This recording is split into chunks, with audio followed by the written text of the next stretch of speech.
Hello, I'm Marites Vitug, and this is Worldview. We take a look at global, regional, and national affairs in conversations with officials, newsmakers, and analysts. Joining us is Daniel Wagner, who recently worked with the Asian Infrastructure Investment Bank, or AIIB, in Beijing and later in Abu Dhabi. Before that, he was CEO of Country Risk Solutions based in the US. We will be talking about Daniel's new book, The China Epiphany, Comprehending China's Relationship with America and the World. I have here a copy of Daniel's book, most recent book, which we will be discussing in the show. So welcome, Daniel. I'm glad you're able to make it. I know you're on a brief visit here to the Philippines. It's great to finally meet you in person, Marites, and I'm glad we could do this. Yes. So first, of course, we'll talk about your book, but how was it living in China it was more than a year, and then what made you decide to be based there and to work with AIIB? Maybe you can tell us more about this. I had two motivations. The first was that since the AIIB is one of the world's two newest multilateral development banks, or MDBs, they didn't have a guarantee program. And since I had created a guarantee program for the Asian Development Bank here in Manila some years ago, they were interested in having me do the same for them. So that was a motivation for me, and the ongoing benefits that recipients of those guarantees would have was one source of motivation. The other was that since I am a vocal critic of the Chinese Communist Party, the CCP, normally someone like myself would not be given a visa to visit, much less to live and work there. So I viewed it as a unique opportunity to have the red carpet rolled out and actually be able to go live and work in Beijing for its most elite multilateral institution, the AIIB. So, did you find out why they gave you a visa? Well, it's not too mysterious. The agreement that the bank has with the government of China says that any foreigner who is hired by the bank automatically receives a diplomatic visa. And so also one of the sources of comfort that I had in agreeing to go as a critic of the CCP was that I had this diplomatic visa, so I know I had certain protections while I was there. And can you tell us more about the AIIB? I mean, is it transparent? Or what is China's influence in this multilateral organization? Right. So for people who don't know what the AIIB is, it has about 110 member countries. It's actually the second largest MDB by number of member countries, and it's 8 years old now. So it started out, as any organization would start out, very small and with very sort of grand ambitions. But in a short period of time, it's lent something like $50 billion to 250 plus projects around the world. And really, it's been a very impactful organization. As you suggest, China has an oversized relationship there because it has about 30% of the shareholding. Now, this is not uncommon for MDBs. For instance, in the Inter-American Development Bank, the US has a 30% shareholding. But what's interesting about the AIIB is that it was created at exactly the same time as the Belt and Road Initiative, the BRI.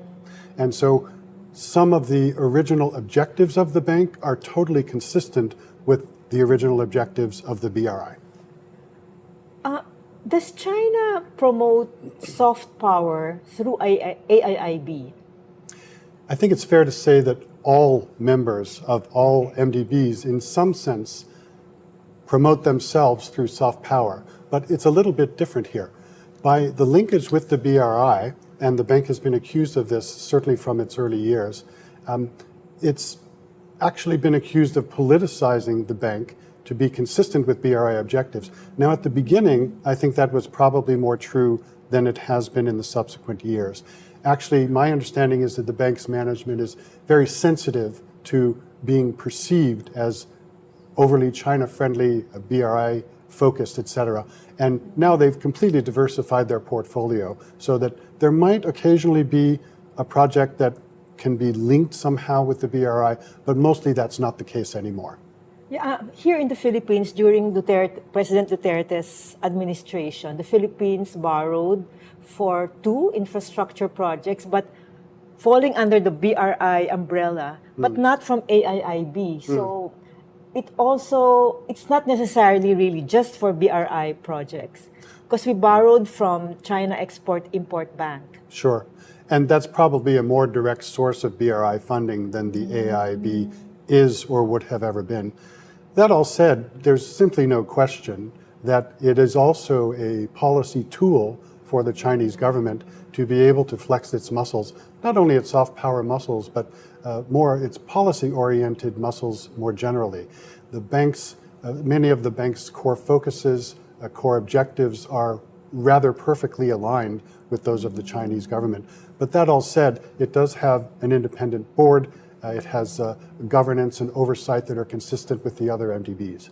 Yes. I'd like you to compare AIIB with Asian Development Bank because you worked there, 100 years ago or 15 years ago. At least 15 years ago. How different is it? Well, first of all, the ADB and many other MDBs are very well established with many decades, maybe even half a century or more of experience. But if we look at the reason why these banks were created versus AIIB, the Inter-American Development Bank was created to promote growth and development in Latin America, Islamic Development Bank throughout the Muslim world, the Asian Development Bank, of course, throughout Asia. The interesting thing is that all of the things that the AIIB does related to infrastructure development are already done by the ADB and the World Bank. So the question is, why is there a need? The Chinese government was actually motivated to directly challenge the post-war multilateral development architecture.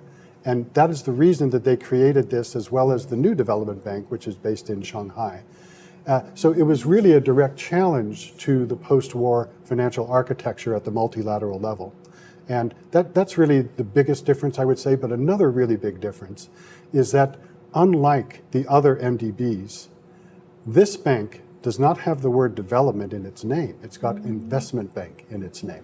So it acts as an investment bank. And unlike these other MDBs, it is not focused on poverty alleviation.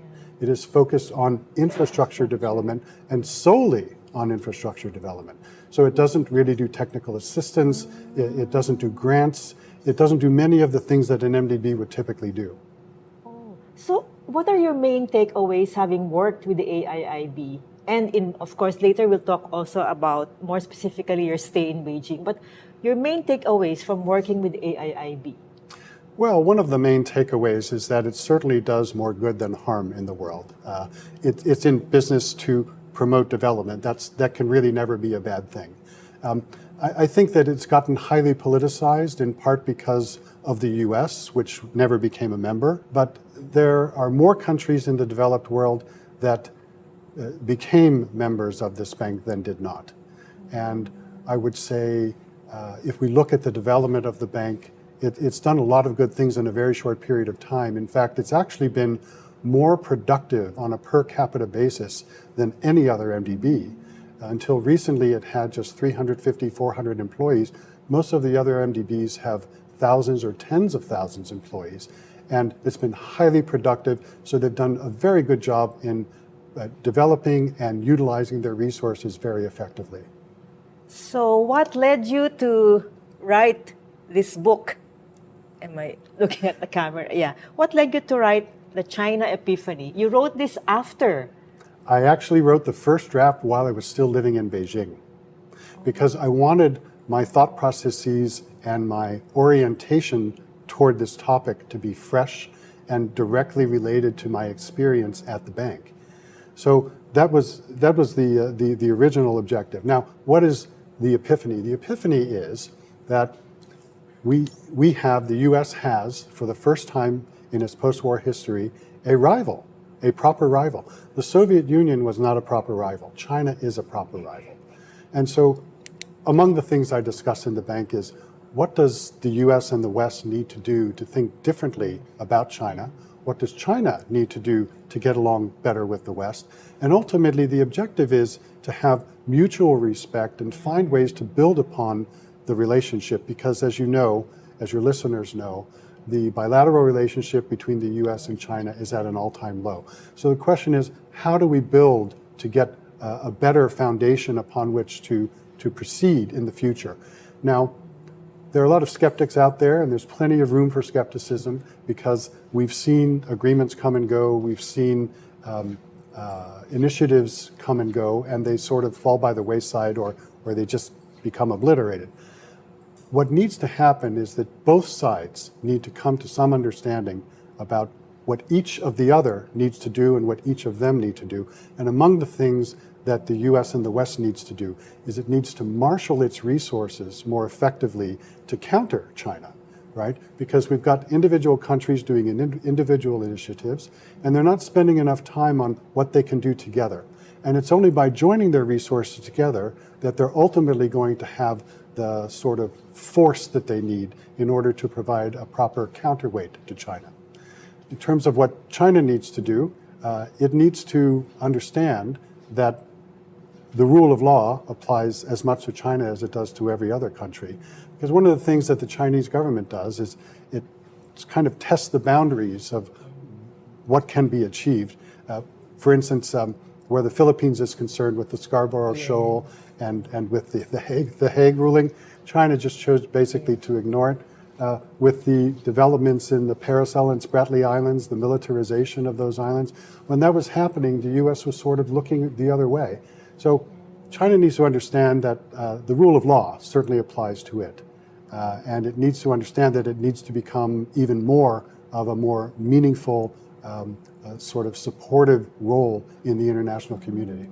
But you wrote in your book, and you've said earlier, you've been a China critic, but living there under the authoritarian system, did this in any way change your perspective? I think in the book, you sort of have an admiration as well for China. My admiration is for China as a country, for its history, for its culture, and for its people. In fact, I say right up front in the book that I have great admiration for its people, their will, their determination, their perseverance. My issue is with the government. I think the people of China deserve a government that's more genuinely attuned to its interests. And the question is, are their needs being met? And is there sufficient counterweight to maybe lead to something else? My view is that the CCP is more powerful than it's ever been, that it's not going anywhere. I think those critics who think that the CCP is going to, somehow collapse under its own weight are sorely mistaken. It's sort of like a tiger that's been backed into a corner because of the difficult times that China's going through, and is sort of lashing out. It's really tightened the vice on the Chinese people in the process, and it's lashing out in the international arena as much or more as it ever has. So how do you see the rest of 2024? I mean, U.S.-China relations, you said there needs to be mutual respect, and you have made some recommendations. So how do you see it going forward the rest of the year? Well, of course, there's going to be a U.S. election in November. Indeed. I was just about to say, the optimist in me would hope that having hit what I presume is rock bottom, that things are going to get gradually better. But then with the US election going on, my guess is that the Chinese government wants to wait and see what happens. It's interesting to note that under the Biden administration, virtually nothing that was put in place by President Trump was actually reversed. And in fact, Biden doubled down on many of the anti-China initiatives that had been started under Trump. So I think China understands that whether it's a continuation of Biden or whether it's Trump 2.0, they're not going to likely get from America a friendlier, lighter environment. So the initiative, in a sense, is going to need to come from China and their own actions and their own initiatives. So it's interesting to note that back in November, when Biden met with Xi in San Francisco, all of a sudden it was sweetness and light, that they were shaking hands and smiles. And then if you look at the media in China at that time, they had gone from this sort of a rabid anti-Americanism toward all of a sudden things are getting warmer and better, but it didn't really amount to anything. So the proof is in the pudding in international relations as it is in interpersonal relations. And the question ultimately becomes, who is not going to blink first, but who is going to have the courage and foresight to take the initiative to do something fundamental that will move this relationship forward? In your book, you also touch on Taiwan, which is a potential flashpoint in our part of the world. And you said that from your point of view, a scenario of blockade is more likely than an invasion. Why is this so? And is that a more viable action for China to take? My view is that China doesn't want to invade Taiwan any more than Taiwan wants to be invaded by China. Now, the problem is that Xi has backed himself into a corner because he said to Biden at the summit in November, I'm going to do this, it's just a question of time. Yeah. He has told his people, we're going to do this, it's just a question of time. He's asked the Chinese military to be prepared by 2027 to actually potentially invade. That all said, the reality might be a little bit different. So while China certainly has the ability to effectively project its power, particularly from its shores, in a place as close as Taiwan, I don't think that they've actually tested this in any meaningful sense. And the question in their mind must be, can we actually pull this off? Now, if they do, it's going to obviously be a very destructive process. And I don't think they ultimately prefer to kill their brethren, to ruin the economy, etc. And of course, Taiwan is a very difficult place to actually invade. So my presumption is that before any of that happens, if it is going to happen, that their preference would also be to try an economic blockade or some similar approaches short of actually invading.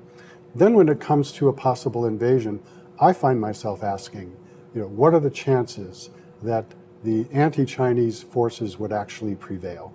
So Taiwan is certainly well prepared, and the US keeps providing weapons, the West keeps providing the weapons, and the US has reiterated that if it is invaded, they would actually come in to Taiwan's defense.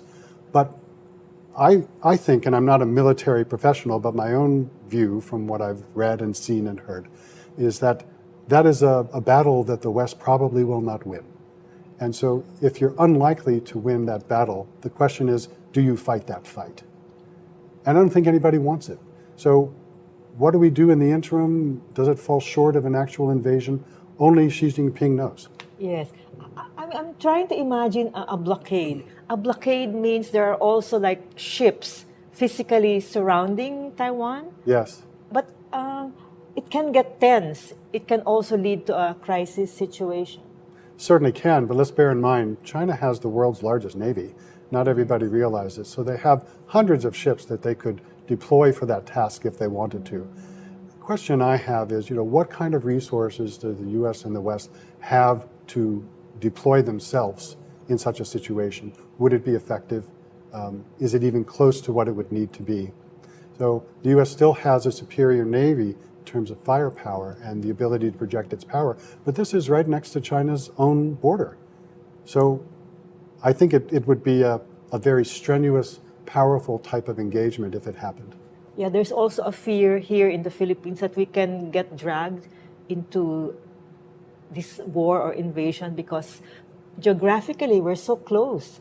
I mean, if you go to the most northern part of the Philippines, you could see Taiwan. But anyway, Daniel, can you maybe tell our viewers, what do you want them to take away from this book, the China Epiphany? What should be their takeaways? I think the takeaway is that this is a highly complex relationship. There are many moving parts. It's a bit like an amoeba, constantly in a state of metamorphosis. There tend to be subtle changes, but not dramatic changes in the nature of the relationship. And I think it's just important to be educated on this subject and to understand the military dimensions, the economic, the political, technological dimensions that help shape this relationship. And ultimately, I think the reader will come away with the idea that this is a dance rather than a battle. And ultimately, with both countries being the two most consequential countries in the world, no one wants there to be engagement. I've never been a China hawk. I've never believed in a war with China or that war is inevitable. And I hope this is a voice of reason for policymakers and others just to think about where we're heading and where we're going and how we're going to get there. Thank you so much. On that note of your calling for more sobriety and more thoughtful thinking among policymakers. On that note, we have to end this interview. Unfortunately, there's not enough time. Thank you very much, Daniel, and thank you to our viewers. And this has been Worldview with Marites Vitug. Till next time.